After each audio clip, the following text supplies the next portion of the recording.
Pada permulaan adalah Sabda, dan Sabda itu bersama-sama dengan Allah, dan Sabda itu adalah Allah. Pada mulanya bersama Allah, segala sesuatu dijadikan oleh Dia, dan tanpa Dia sama sekali tidak ada yang dijadikan. Dalam Dia ada hidup, dan hidup itu adalah terang manusia. Terang itu bercahaya dalam kegelapan, dan kegelapan tidak dapat memadamkannya. Seorang datang, ia diutus Allah, namanya Yohanes. Ia datang untuk menjadi saksi mengenai terang itu, supaya setiap orang dapat percaya melalui Dia. Ia bukan terang itu, ia hanyalah saksi dari terang itu. Terang sejati yang menyinari semua orang sedang datang ke dalam dunia.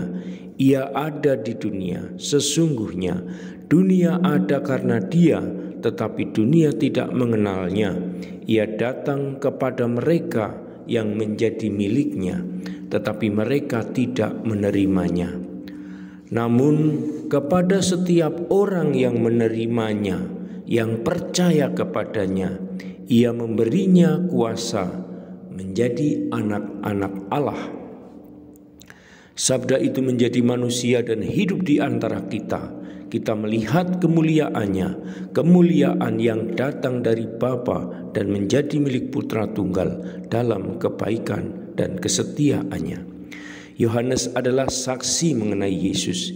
Ia memberitahukan, Ia yang datang sesudah aku itu lebih penting daripada aku, karena Ia sudah ada sebelum aku ada. Dari kekayaannya kita semua menerima kasih karunia demi kasih karunia. Meskipun hukum diberikan melalui Musa, kasih karunia dan kesetiaan datang melalui Yesus Kristus. Tidak seorang pun pernah melihat Allah, hanya Putra Allah yang ada dalam hati Bapa telah mengatakan kepada kita mengenai Dia. Kata-kata kasih karunia dan kesetiaan ditemukan dalam Perjanjian Lama, terutama dalam kitab Mazmur. Kata-kata tersebut menunjukkan kedekatan Allah dengan umatnya dan kesetiaannya terhadap mereka.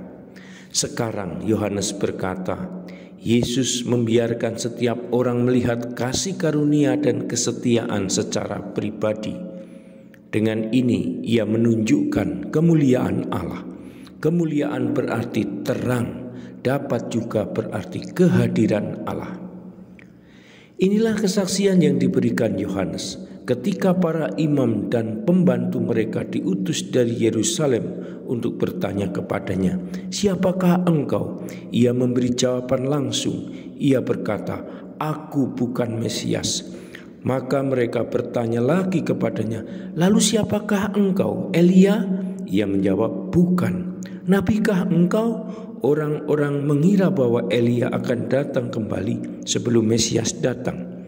Mereka juga menantikan seorang nabi yang besar. Lalu ia menjawab, "Bukan." Maka mereka bertanya lagi kepadanya, "Siapakah engkau?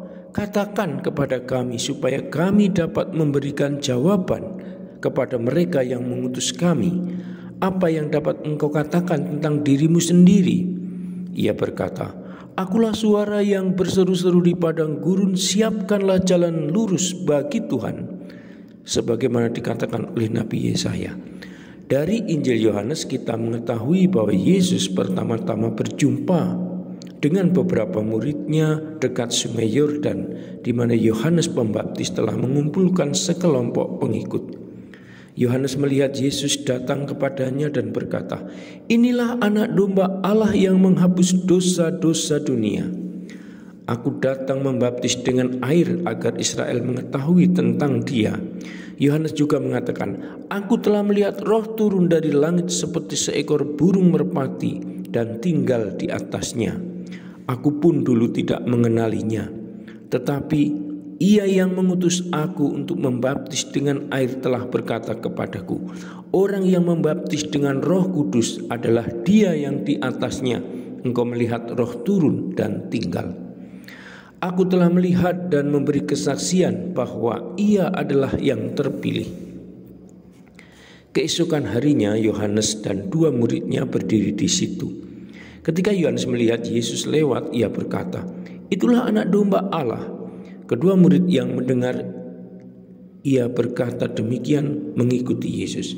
Yesus menoleh dan melihat mereka, lalu bertanya, "Apa yang kamu cari?" Mereka menjawab, "Rabi," yang berarti guru, "di manakah engkau tinggal?"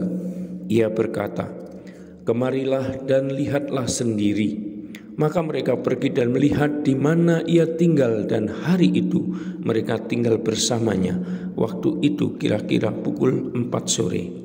Salah seorang dari orang yang mengikuti Yesus itu adalah Andreas, saudara Simon Petrus. Pertama-tama ia mencari saudaranya Simon dan berkata kepadanya, "Kami telah melihat Mesias." Lalu ia membawa Simon kepada Yesus. Yesus memandang dia dengan cermat dan berkata, "Simon anak Yohanes, engkau akan dipanggil Petrus." Keesokan harinya ketika Yesus memutuskan untuk meninggalkan Galilea, ia berjumpa dengan Filipus. Lalu Yesus berkata, "Ikutlah aku." Filipus berjumpa dengan Natanael dan berkata kepadanya, "Kami telah berjumpa dengan Dia yang ditulis Musa dalam kitab Taurat. Ia adalah Yesus anak Yusuf dari Nazaret." Natanael mungkin orang yang sama dengan Rasul Bartolomeus. Ia tidak mampu memahami bahwa Mesias akan datang dari kota kecil seperti Nazaret. Karena itu ia mengutip sebuah amsal, "Dapatkah sesuatu yang baik datang dari Nazaret?" Filipus hanya menjawab, "Datanglah dan engkau akan melihat sendiri." Yesus melihat Natanael datang kepadanya dan berkata, "Inilah orang Israel sejati, tidak ada kebohongan dalam dirinya." "Bagaimana engkau mengetahui aku?" tanya Natanael. "Aku melihat engkau duduk di bawah pohon ara sebelum Filipus memanggil engkau." Kita tidak tahu apa artinya itu bagi Natanael, tetapi tentu saja hal itu meyakinkan dia bahwa Yesus diutus oleh Allah. "Rabi," jawab Natanael, "engkau adalah putra Allah, engkau adalah Raja Israel." Saudara dan sahabatku, demikianlah Heffernan mengisahkan kembali Injil Yohanes bab 1. Semoga kita terinspirasi dan akhirnya membaca Injil Yohanes sendiri dan menemukan poin-poin indah yang membantu kita untuk mengenali siapa Dia, Yesus Kristus itu sendiri. Salam, Tuhan mencintai kita semua dengan hati yang berkobar.